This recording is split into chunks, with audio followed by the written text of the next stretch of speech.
केंद्रीय स्वास्थ्य मंत्री टीएस सिंहदेव ने प्रेस कॉन्फ्रेंस की, जहां उन्होंने कहा कि ओमिक्रॉन भारत सहित पूरे विश्व में फैल रहा है। फिलहाल छत्तीसगढ़ में संक्रमण की दर 1% से भी कम है, लेकिन निश्चित तौर पर संक्रमण आएगा। इसलिए प्रदेश के बाहर से आने वालों के लिए स्क्रीनिंग शुरू कर दी गई है। साथ ही सरकार ने दूसरी लहर की तुलना में इस बार अपनी स्वास्थ्य व्यवस्था बेहतर रखी है और अस्पतालों में 17,000 बिस्तरों का प्रबंध कर लिया है। मुझे लगता है कि 2 साल, लगभग 1.5 साल कोरोना के बाद, अब 2 साल होने को आ रहे हैं कोरोना के। मार्च में 2 साल पहला केस का छत्तीसगढ़ में हो जाएगा। तो ये 2 साल के बाद हर नागरिक को मालूम हो गया है कोरोना क्या है। हल्के से मत लीजिए, कोई डर की बात नहीं है, कोई घबराने की ऐसी बात नहीं है कि कोई महामारी आ गई। एक पैंडेमिक है, फैल रहा है, इलाज नहीं है इसका। अपनी देख रेख हम करेंगे तो इसको बहुत आसानी से नियंत्रित कर सकते हैं। ये एक मैं चित्र के माध्यम से दिखाने की कोशिश करता हूँ। दिख रहा है, ऊपर करना, छाती के पास लाइए जी।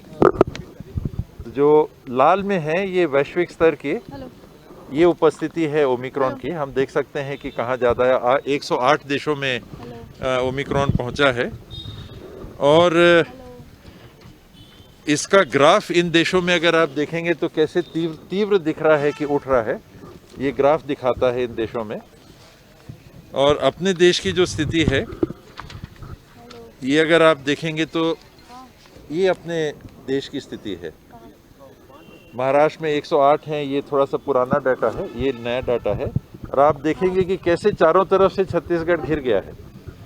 अभी ओमिक्रॉन का केस आया नहीं है, तो ये बहुत इसमें ध्यान देने की बात नहीं है, क्योंकि ये मान के चलना चाहिए कि ये ऐसी चीज़ है जो होनी ही है, सामान्य चीज़ है।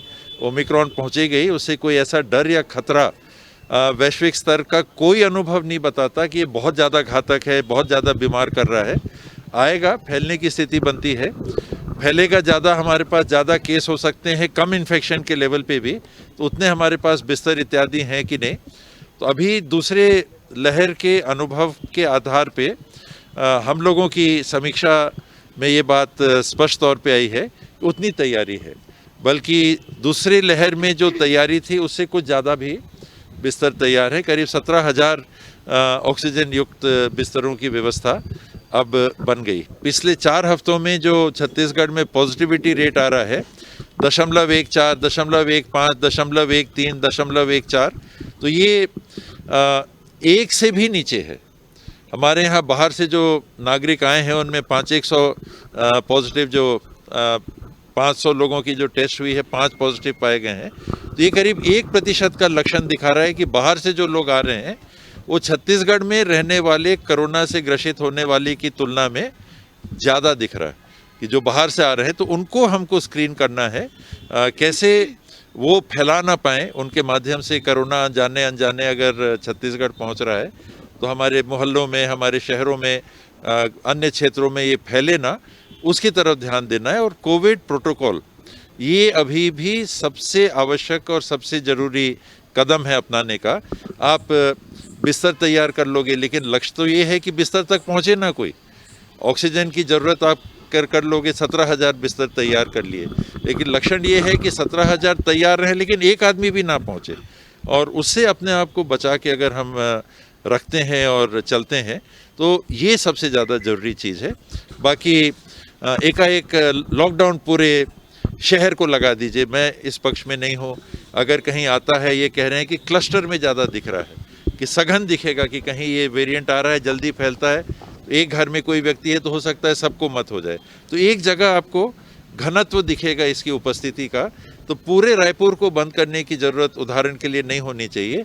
वो कस्बा या मोहल्ला उसमें आप आने जाने पे प्रतिबंध लगाएं या रोक लगाएं और वहाँ पर देख रेख करें।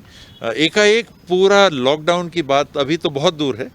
लॉकडाउन की बात का चिंता करना भी चाहिए। 10 से 15% पॉजिटिविटी जब आए, हर 100 में 10 से 15 केस अगर पॉजिटिव आ रहे हैं, अभी तो हमारे यहाँ 0.2 से नीचे हैं, 0.14, 0.15 है। तो उस स्थिति से अभी हम काफ़ी दूर हैं। लेकिन अगर एहतियात नहीं बरता, मास्क इत्यादि, दूरी रखना, भीड़ भाड़ की जगह से बचना, हाथ साफ करना, तो कब ये बढ़ सकता है।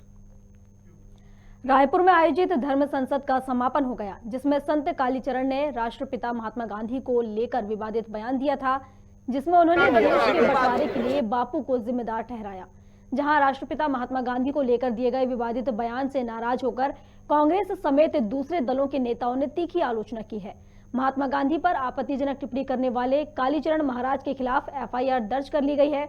वहीं कांग्रेस नेता और रायपुर नगर निगम के सभापति प्रमोद दुबे की शिकायत के बाद टीकरापारा थाने में गैर जमानती धाराओं के तहत केस दर्ज कर लिया गया है। हमारे आंखों के सामने 47 में कब्जा लिए भैया, दो कब्जा है हमारे आंखों के सामने। ईरान, इराक, अफगानिस्तान तो पहले ही कब्जा चुके थे।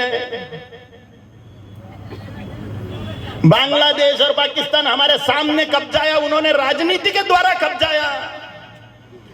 और वो मोहनदास करमचंद गांधी ने सत्यानाश किया। और नाथुराम गोडसे जी को नमस्कार है, मार डाला वो को। खाली देखो, ऑपरेशन करना बहुत जरूरी होता है ये फोड़े फुंसियों का, नहीं तो ये कैंसर बन जाते हैं। आपको मैं दंगे धोपे करने के लिए नहीं बोल रहा हूं, दंगे धोपे करने की जरूरत नहीं है और आपकी तैयारी भी नहीं है, आपकी तैयारी भी नहीं है। मुसलमानों की फुलफिल तैयारी है, आपकी तैयारी नहीं है। ये पुलिस वाले न होते तो अपना सत्यानाश हो चुका था। इसमें धर्मात्मा लोग हैं पर महाराज जी हमारी साइड नहीं लेते, ये पुलिस वाले हमारी साइड नहीं लेते। हमको समझाते हैं कि तुम ज्यादा जुलूस मत निकालो, चिल्ला पुकारा मत करो, ये मत करो, वो मत करो, मुसलमान एरिया से भगवा रैली मत निकालो, ये पुलिस वाले हमको समझाते हैं। तो इसमें पुलिस वालों का कसूर लगता है क्या आप लोगों को? ना ना ना ना, पुलिस किसके गुलाम है? पुलिस के हाथ में हथकड़ियां है। पुलिस भी गुलाम है किसकी? प्रशासन की। प्रशासन किसका गुलाम है? शासन का। शासन किसका गुलाम है? नेता नगरी का। राजाओं का गुलाम है शासन, राजाओं का गुलाम। शासन का गुलाम प्रशासन, प्रशासन की गुलाम पुलिस।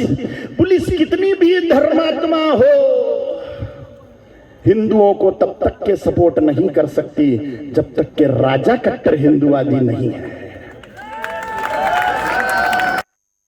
आपके मुख्य संरक्षक आपको छोड़ के चले गए, डांट के चले गए, बोल के गए कि महात्मा गांधी को गाली देने के लिए आपने ये बुलवाया था क्या? ऐसा कुछ भी नहीं था। आयोजन में ये सनातन धर्म के लिए हमने आयोजन को किया था कि यहाँ पे जो हमारी जो युवा पीढ़ी है उनको सनातन धर्म के बारे में जानकारी दे। तो ये जो जानकारी आप दे रहे थे, जिस तरीके की भाषा का इस्तेमाल हो रहा था, क्या वो सही था? वो गलत था, पूरा गलत था। जिसमें क्योंकि मैं इसलिए मैं क्षमा भी चाहता हूँ, हमारी पूरी आयोजक समिति इस चीज के लिए क्षमा चाहती है। जो वहाँ पे वो बाकी जितने संत आए थे, सभी संतों ने अपने सनातन धर्म के बारे में बाकायदा अच्छे से कहा। हमको यह जानकारी नहीं थी कि कालीचरण महाराज आकर के महात्मा गांधी के बारे में ऐसा। लेकिन आपने उनको रोका भी नहीं? नहीं, उन्हें हमने पहले भी कहा था कि इस मंच में कोई भी राजनीति दल या राजनीति नेता के बारे में चर्चाएं नहीं होंगी, केवल सनातन धर्म के बारे में ही चर्चा होगी। ये पहले भी सभी संतों को कहा गया था। जो कुछ मैं बोला हाँ तो सुन लिया ना? सुन लिया बस। लेकिन उस समय जब महात्मा गांधी जी को गाली दी जा रही थी, उस समय आपने कुछ नहीं बोला था? मुझे बैठा दिया गया। चलिए। मैं आप सबसे पूछना चाहता हूँ इस बात को कि इस धर्म संसद से, इस मंच से जिस बात को कह के गया कहा के यहाँ से चले गए। अब आप बताइए, उसने तो खुद ताली बजाए थे। क्या महात्मा गांधी सही में गद्दार थे? क्या महात्मा गांधी हरामी थे? टीवी का रिकॉर्ड है, आप देखिए, यही सब तक उच्चारण किया गया यहां से, और खाली ताली मुंह से खूब बजी थी। सन 1947 का वह घटना याद करिए जिस परिस्थिति वश भारत स्वतंत्र हुआ। वह महात्मा गांधी ने क्या कुछ नहीं किया जिसे राष्ट्रपिता के उपाधि साथ नवाजा गया। अब उनके विषय में इस धर्म संसद से ऐसी बात, ये हमारा सनातन धर्म नहीं हो सकता। मैं बहुत क्षमा चाहता हूं आप सबसे, आप लोग भले ही बुरा लगा हो, लेकिन इस धर्म संसद में अपने आप को अलग करता हूं, पृथक करता हूं। धन्यवाद।